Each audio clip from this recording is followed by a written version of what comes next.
Muito bem, estamos de volta com o nosso podcast, hoje com uma entrevista especial falando sobre os desafios da dengue, um assunto muito falado ultimamente e também muito preocupante. Hoje nós vamos falar com o Dr. Paulo Antônio Viana Filho, ele que é formado pela Universidade de Minas Gerais, a Unifagoc, vai falar alguns esclarecimentos, vai tirar todas as nossas dúvidas, as dúvidas que você tem, você que realmente tem algumas dúvidas. Hoje nós vamos fazer um bate-papo aqui, falando com o doutor e tirando muitas dúvidas, né, das pessoas que realmente têm aquelas dúvidas e de repente fica pensando, mas será que é isso? Será que é aquilo? Por que acontece isso? Por que realmente é o mosquito da dengue que realmente é o Aedes aegypti que transmite a dengue? Só ele? Então nós vamos esclarecer vários assuntos aqui.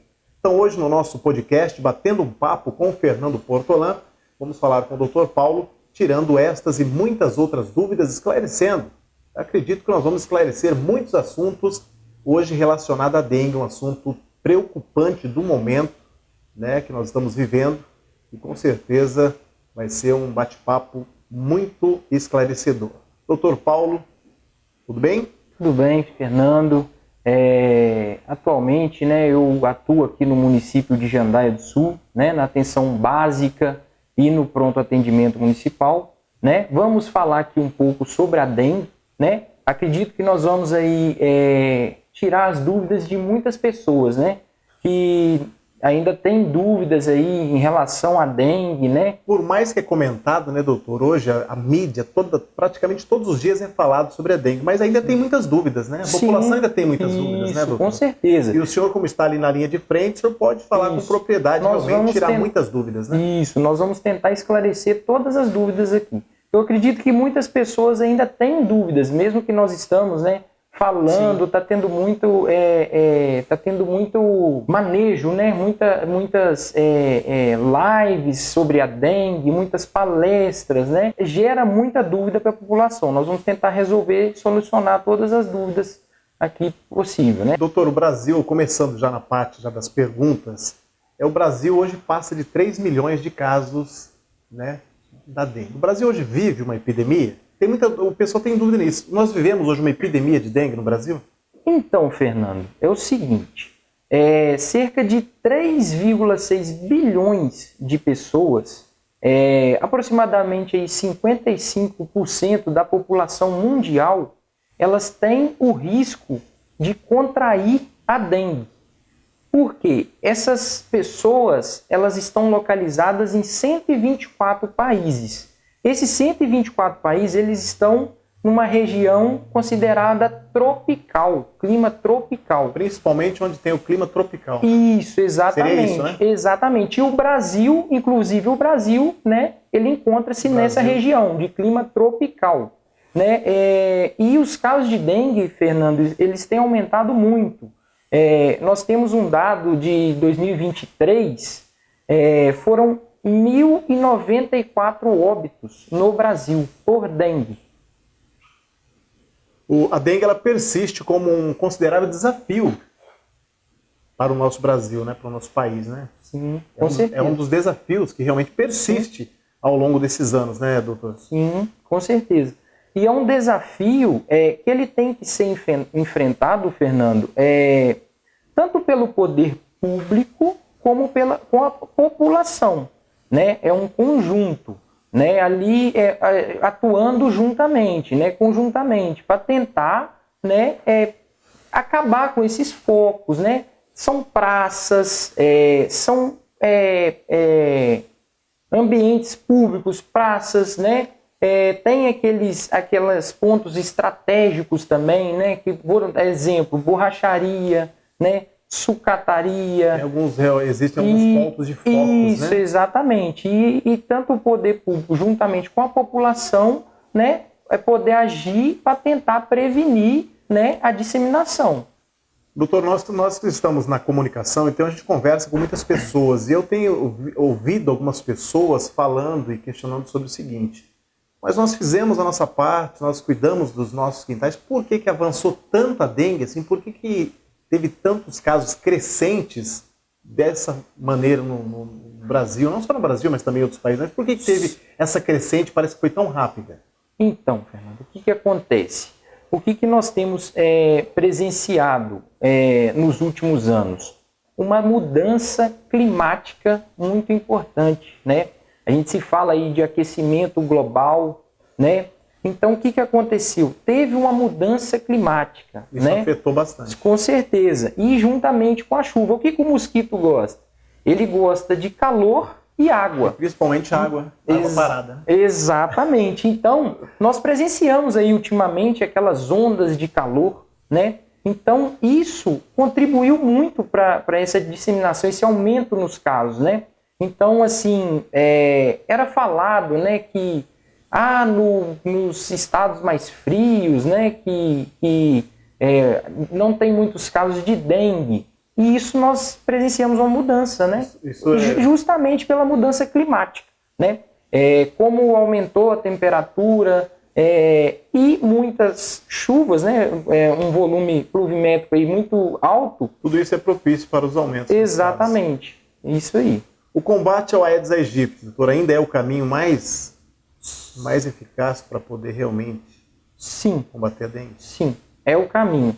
Né? Então, é importante a gente estar... Ou no caso, para prevenção. Isso, ter a consciência, né, de não deixar água parada, né, aquele pratinho lá embaixo do vasinho de flor, piscina abandonada. Nós temos que fazer nossa parte. Pneu. Por quê? É o mosquito que transmite a doença, né? O mosquito infectado, né, ele pica uma pessoa saudável e transmite a doença para ela, né? Então, assim, o que uma observação nesse ponto? Ele faz o ciclo, né, da dengue aí. Então, o mosquito infectado picou a pessoa saudável, transmite a dengue para ela. Vem um outro mosquito não infectado, pica essa pessoa que está infectada e pica outra saudável, e aí vai fazendo esse ciclo, né? Esse ciclo, aumentando. Transmitindo. Então, como que a gente combate a dengue? É fazendo, né, a eliminação do mosquito. A vacina, ela é uma aliada também dessa luta, doutor? E por que a população pergunta, né? Eu estou aqui fazendo perguntas relacionadas muitas vezes às dúvidas da população. Por que essa vacina não saiu ainda? Se tem alguns anos, já que nós estamos lutando contra a questão da dengue, por que essa vacina até hoje não saiu ainda? Qual que é o motivo? Qual que é a razão disso? Então, a vacina, Fernando, é muito valiosa, né? E o que acontece? Nós ainda estamos com pequenas doses, né? Um exemplo, Jandaia do Sul, né? Já começou a vacinação, né? Para a população aí de 10 a 14 anos. E qual que foi o grande desafio da vacina? É porque existem 4 sorotipos, né, vírus da dengue. Esse seria o grande desafio da vacina. Isso. Por causa desses 4 exatamente. Para criar, né, uma vacina, devido a esses 4 sorotipos, dificulta a criação da vacina, né? Então, esse foi a justificativa pela demora da criação da vacina. No caso, uma combinação desses 4 sorotipos numa vacina. Exatamente. Para poder ter eficácia para todo mundo. Exatamente. Né? Para ter eficácia. Esse foi o motivo da demora, né? Começamos, o município de Jandaia começou a vacinar, né, entre 10 e 14 anos, e foi uma decisão da parte epidemiológica aí, que observou, né, que o número de hospitalizações entre essa faixa etária estava sendo maior. Então, esse foi o motivo pela decisão de iniciar a vacinação para essa faixa etária, dos 10 aos 14 anos. É bom até o senhor esclarecer, porque às vezes a população pergunta, mas por que só para essa faixa, e sendo que tem idosos que também estão sofrendo, tem pessoas aí de meia idade? Então é bom esclarecer justamente, esse podcast realmente é para poder tirar as dúvidas, esclarecer esses pontos importantes, né? Isso, com certeza. E lembrando que os estudos da vacina foram feitos com a população entre 4 e 60 anos. Não tem estudos relatando a eficácia da vacina, né, para pessoas abaixo de 4 anos e acima de 60 anos. Isso. E relacionado ainda à vacina, doutor, no caso, assim, já tem algum estudo comprovando a eficácia da vacina? Sim. Tem diminuído os casos devido à aplicação das vacinas em alguns locais, em alguns estados? Então, o SUS, nós começamos a vacinação agora, né? E essa vacina já existia no particular. Então, assim... Inclusive, essa vacina parece que tinha em alguns outros países já também, né? Se eu não me engano. Parece que tinha alguns países já tinha vacina, né? Sim, tem. Alguns países já iniciaram a vacinação contra a dengue, né? No Brasil, ela estava só no particular. Agora, esse ano que começamos a vacinação no SUS. Importante. Então, mas ainda está, eu não sei se de repente está cedo para falar sobre alguns estudos, né? Acho que deve estar algum em andamento para realmente ver essa eficácia, né? Sim. E através também da diminuição dos casos de internação, de casos na saúde pública, vai ser verificado realmente essa eficácia, né? Exatamente. É importante isso. Sobre o vírus, quais são os aspectos mais desafiadores do vírus que realmente causa dengue, doutor? Então, o aspecto mais desafiador no momento foi a relação dos sorotipos, né?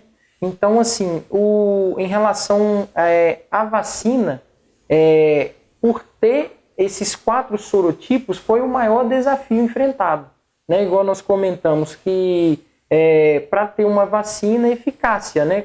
Eficaz contra os 4 sorotipos. Então, esse foi o maior desafio para o desenvolvimento da vacina. O Brasil tem os 4 estados mais frios. Até o senhor citou agora um pouquinho a questão da região mais fria.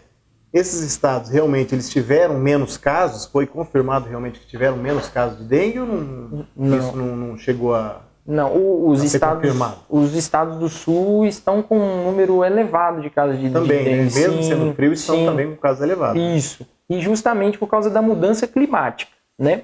Nós vimos aí um aumento na temperatura, né? Ondas de calor, né? Às vezes muita chuva também. Muita chuva. E nos estados do sul chovem bastante, né? Então, é o que o mosquito gosta, né? É chuva e calor. Então, nós estamos vendo bastantes casos, né? Nos estados do sudeste, né? Do sul. A picada do mosquito, doutor, é a única transmissão dessa doença, da dengue? Sim.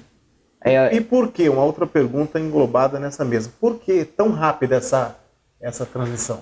Então, Fernando, é o seguinte, a picada é o meio de transmissão, né? Não tem transmissão por contato direto, né? Alimentos, e o aumento na transmissão está decorrendo justamente das mudanças, né? Do calor. Então, assim, como teve um aumento na temperatura, está favorecendo o aumento da transmissão, desenvolvimento, né? do ovo, do mosquito.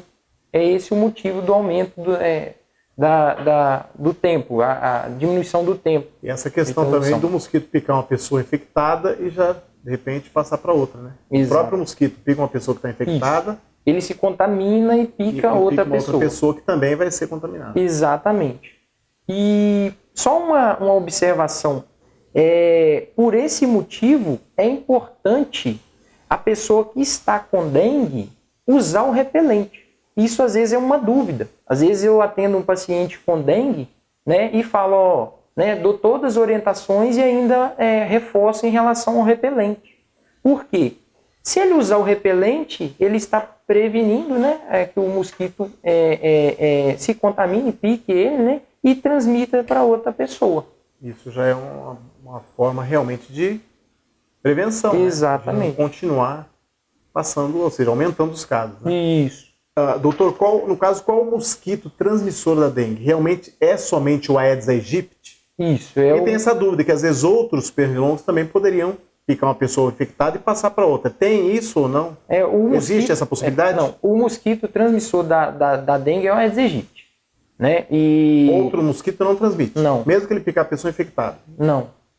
É o Aedes aegypti que transmite a dengue. Ele é um mosquito, e para a gente identificar ele, né? Ele é um mosquitinho preto com umas listrinhas brancas, né?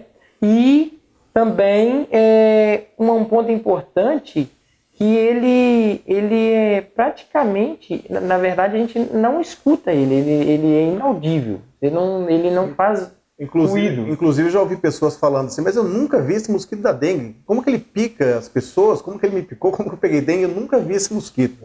Tem pessoas que falam que não conseguiu ainda ver o mosquito da dengue, mas claro que existe. Tem, sim. Ele não é invisível, ele existe realmente. Sim, sim.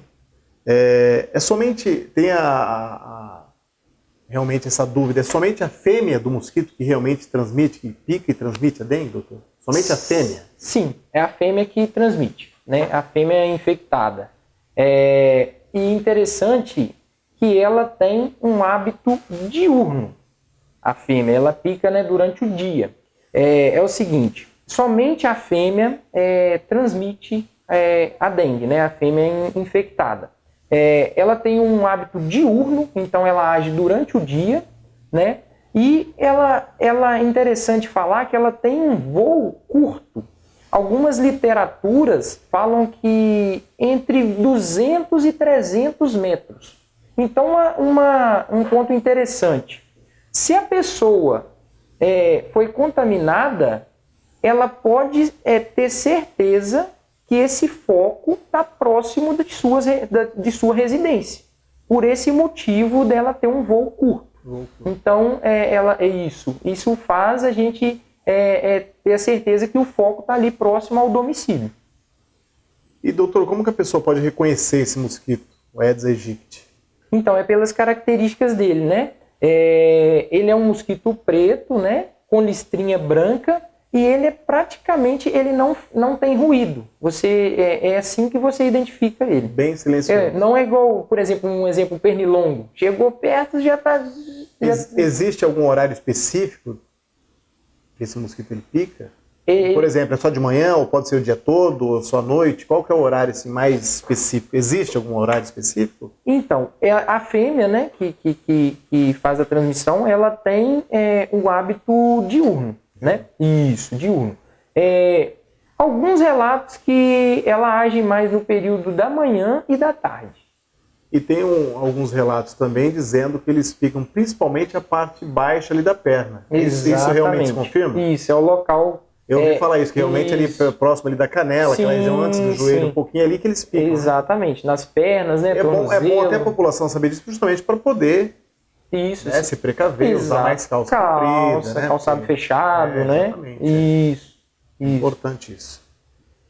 De onde veio, doutor, esse mosquito Aedes aegypti? Tem alguma ideia de onde tenha surgido esse mosquito? Então, o Aedes aegypti ele surgiu no Egito.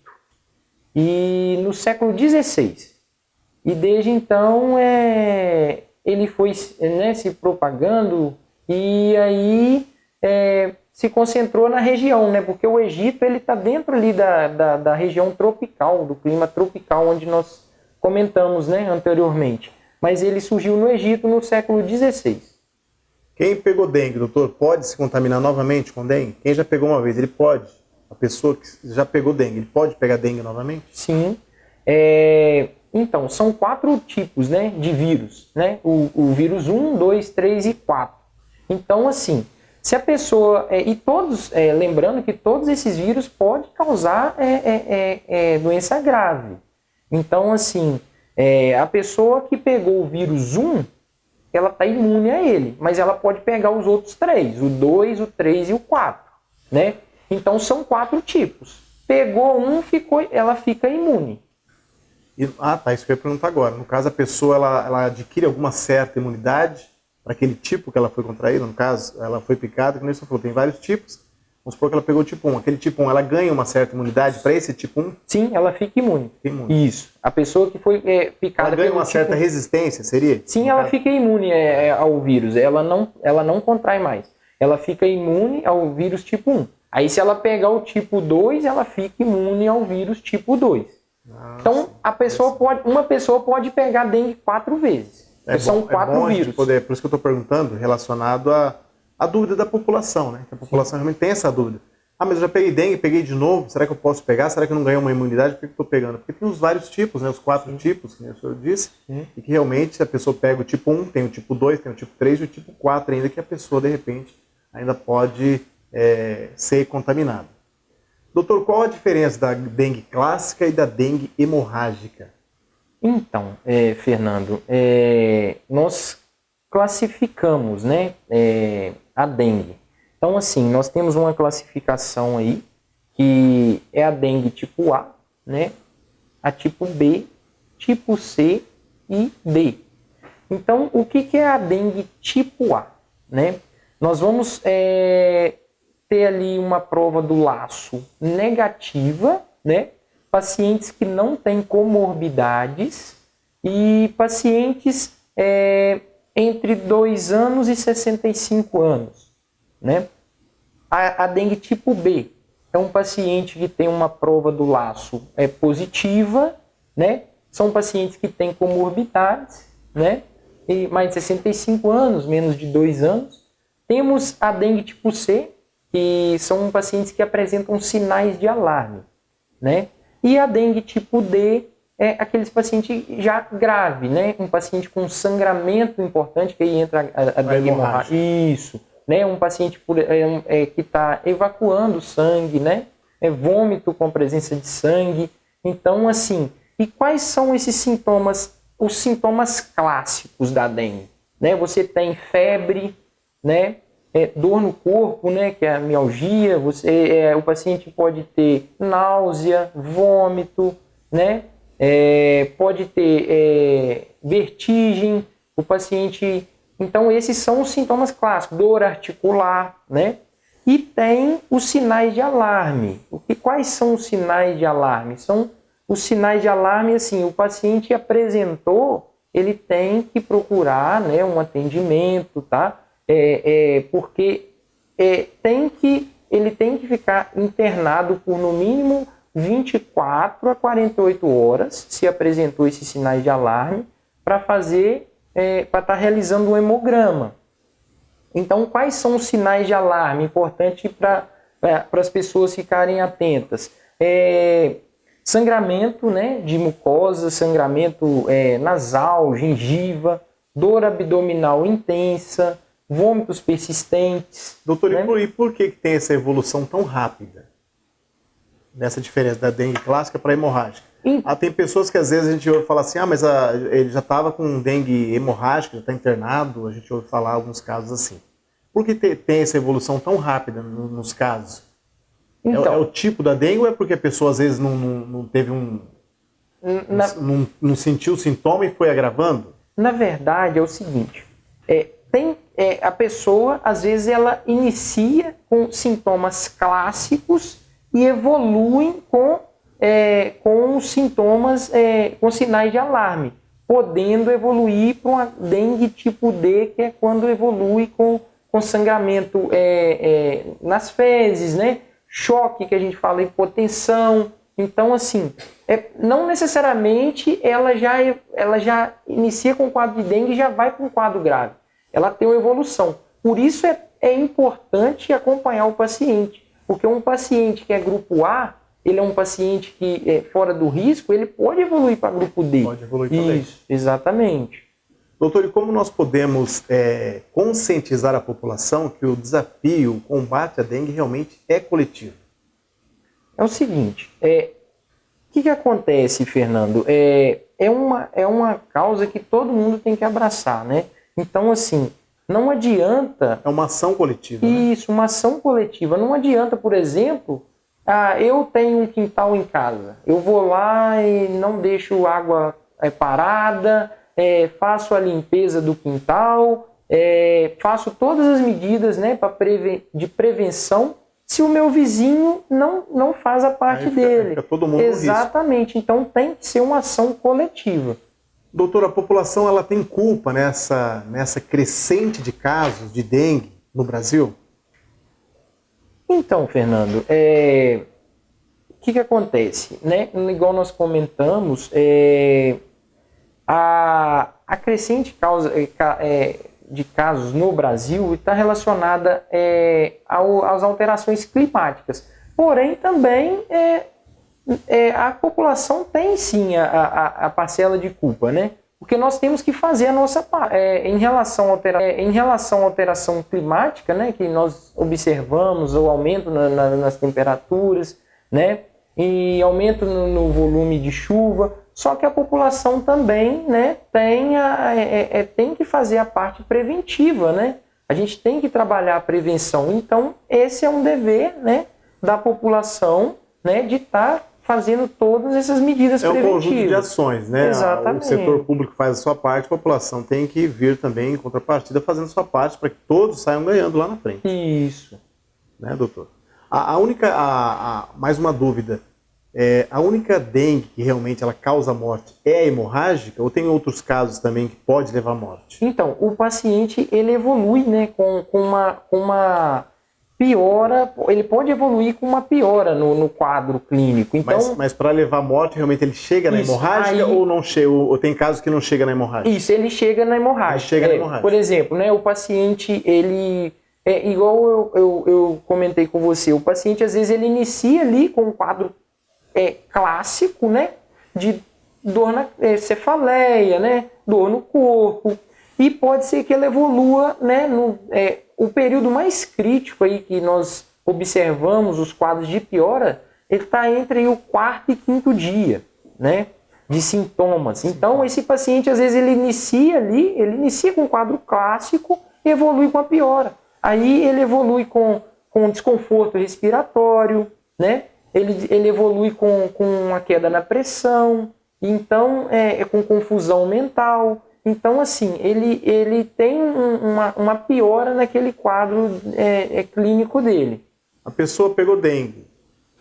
Quantos dias ela vai ficar com a dengue? Quantos dias que ela vai ficar nesse ciclo aí da dengue? E quantos dias ela vai começar a ter uma melhora no seu quadro, assim, para poder, tipo assim, tô melhorando, tô saindo fora da dengue?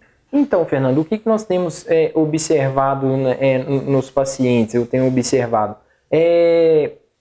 Tem uma diferença aí de pessoa para pessoa. Tem paciente que com 5 dias está bem, agora tem paciente geralmente 7 dias. O tempo médio é 7 dias. Mas tem paciente também que estende para 10 dias de sintomas. Doutor, no caso das pessoas que realmente estão com a dengue, às vezes eu ouço pessoas falando assim, eu peguei dengue, mas eu não consigo me alimentar, eu não consigo tomar água e eu não estou comendo nada. O que realmente é importante, é interessante a pessoa fazer quando ela está com a dengue? Tem alguns cuidados, algumas coisas interessantes, necessárias, que realmente são, como eu falei, são necessárias. Realmente a pessoa tem que fazer para poder ter uma evolução positiva, melhora, né, no quadro. O importante, Fernando, é repouso e hidratação, né? Então, assim, a gente orienta a hidratação, né? Essa hidratação, no caso, deve ser só com água? Não, é o seguinte, como que funciona, né, para o adulto? É indicado, né, 60 ml quilo, 60 ml de líquido quilo dia, né? Então, por exemplo, um adulto que pesa aí 70 quilos, ele tem que ingerir 4 litros e 200 dia. Sendo dessa quantidade, ele tem que ingerir 1/3 de soro de reidratação oral. Aquele reidrate, aquele soro que a gente... sorinho de pacotinho, né? E os outros 2/3 de água, suco, chá. Essa é a quantidade de líquido que a gente orienta o paciente a estar ingerindo. Existem, não sei se é boatos, mas dizem que não pode tomar refrigerante. Isso procede, doutor? Então, Fernando, na verdade, o refrigerante não é uma bebida saudável, né? Porque ele falou que existe um componente no refrigerante que parece que não é muito interessante para o tratamento da dengue. Ou seja, ele acaba prejudicando o tratamento. Seria isso? A gente não orienta a ingestão de refrigerante, né? Pelo refrigerante não ser saudável, né? A gente orienta a ingestão de água, suco, né? Chás e o soro de reidratação oral. Doutor, no caso, quem está com a dengue, foi detectado, fez o exame, realmente comprovou que está com a dengue, quais medicamentos essa pessoa não deve consumir, não deve tomar?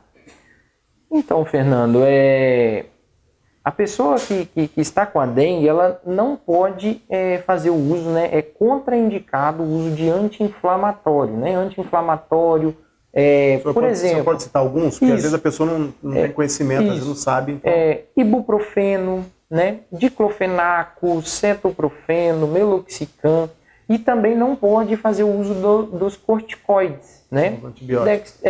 Os corticoides dexametasona, né? Prednisolona, E também os antibióticos também não pode, ou pode? Algum antibiótico? Antibiótico não tem contra... Não, os antibióticos podem, né? Às vezes ela teve ali uma infecção bacteriana, né? Juntamente, né? Um quadro de infecção bacteriana pode.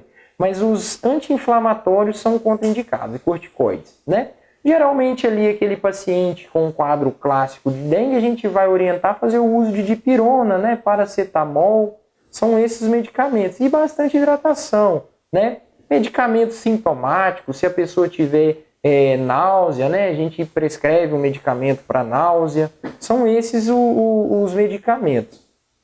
E um ponto interessante também, Fernando, é que o que eu vejo muito... às vezes a pessoa iniciou lá com os sintomas de dengue, e vou dar um exemplo, uma pessoa que faz o uso de AS, né? Vamos pensar assim, que ele faz o uso de AS porque teve um infarto, né? Precisou lá colocar um stent e aí foi prescrito AS ou clopidogrel, e aí a pessoa, por conta própria, ela vai lá e suspende esse medicamento. Mas o que eu oriento nesse ponto é não suspender o medicamento, procurar uma orientação médica, né? Primeiro procurar o médico. Exatamente, Fernando. Por quê? Nós temos diretrizes, né? Que lá nessas diretrizes a gente segue o valor das plaquetas, né? A gente solicita hemograma e acompanha. Porque assim... aquele paciente que teve um infarto, a gente vai acompanhar através do hemograma suas plaquetas e até 50 mil de plaquetas não suspende o AS, não suspende o clopidogrel, isso, porque o risco dele fazer uma nova isquemia é maior do que ele sangrar, né? Já abaixo de 50 mil, entre 50 mil e 30 mil, esse paciente vai ser hospitalizado, realizado hemogramas seriados, mesmo assim não suspende o medicamento. Esse medicamento vai ser acompanhado, né? É acompanhado. Ele é suspenso abaixo de 30 mil, porque aí o risco de sangramento ele já se torna maior do que um novo evento isquêmico. Por isso que é interessante, quando você tiver sintoma de dengue, você que está com sintoma, procure um médico, procure orientação. Está tomando algum medicamento? Não suspende até falar com o seu médico. Aí vai ter orientação médica, o médico vai esclarecer, aí você fica com mais tranquilidade. Mas nunca suspender o remédio por conta própria. Exatamente. Doutor, por que a dengue ela ataca as plaquetas? Então, Fernando, o que acontece? O vírus... ele atinge a medula óssea. A medula óssea ela é responsável pela produção de plaquetas. Isso. Então ele atinge a medula óssea e destrói essas plaquetas. Aí que está a explicação, o motivo que o paciente, né, tem essa queda. Né? Não todos, né, mas alguns têm essa queda importante aí nas plaquetas. E o que a dengue, doutor, ela pode causar no cérebro da pessoa? Então, Fernando, ela pode causar encefalite, né? Não é uma complicação assim tão comum, né, da dengue, mas ela pode causar encefalite, né? Esse paciente pode apresentar convulsão, pode evoluir até para um coma.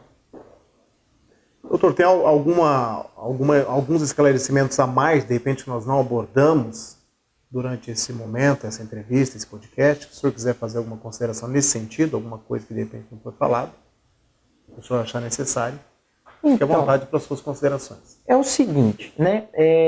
O que eu oriento aos pacientes, né? O importante, nós comentamos aqui, e o que eu percebo muito na dengue, né?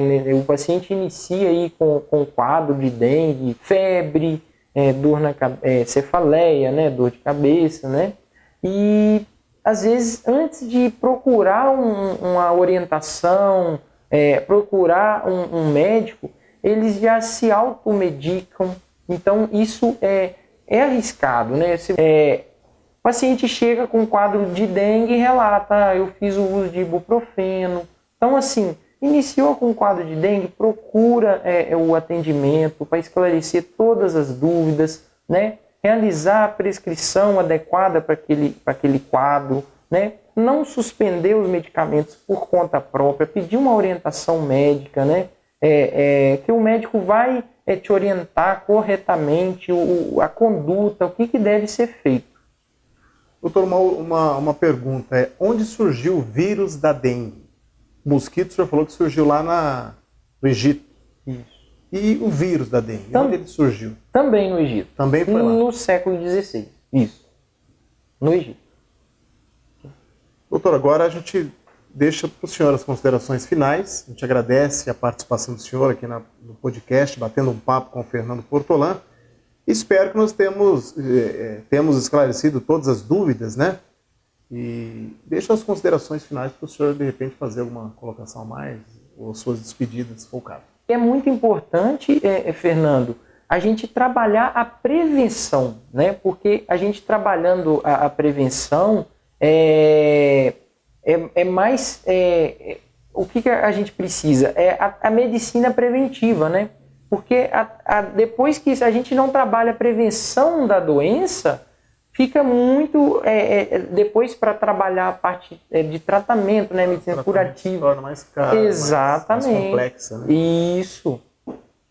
Doutor, então suas considerações finais, suas despedidas, a gente agradece a participação, os esclarecimentos, realmente, com certeza de grande validade, né, para a nossa população, para esclarecer, tirar as dúvidas, e realmente é um assunto que preocupa, um assunto realmente muito falado e preocupante do momento, né, doutor? Sim, nós estamos aí praticamente aí com 5 meses, né, com muitos casos de dengue, né, os serviços de saúde estão sobrecarregados, né, a população, né, tá adoecendo, estão ficando hospitalizados. Então, nós vamos, né, trabalhar essa parte preventiva e orientar, né, a população a procurar a orientação em caso de sintomas e a gente trabalhar essa parte, né, de prevenção.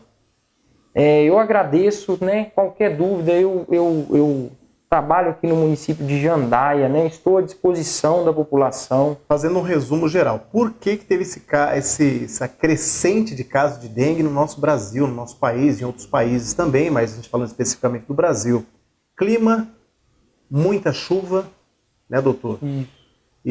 Ou seja, esse calor excessivo que nós tivemos também nos últimos dias, muita chuva em algumas regiões, e com isso, claro, às vezes talvez um pouquinho de descuido também, tudo isso foi realmente os agravantes para aumentar tantos casos assim de dengue aqui no nosso Brasil.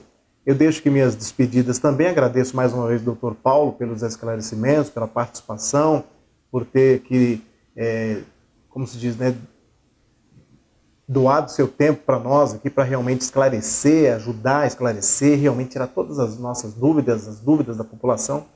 E nós vamos encerrando por aqui. Eu agradeço sua participação, sua audiência aí no nosso canal, aqui no podcast Batendo um Papo com Fernando Portolã. E até uma próxima, se Deus quiser.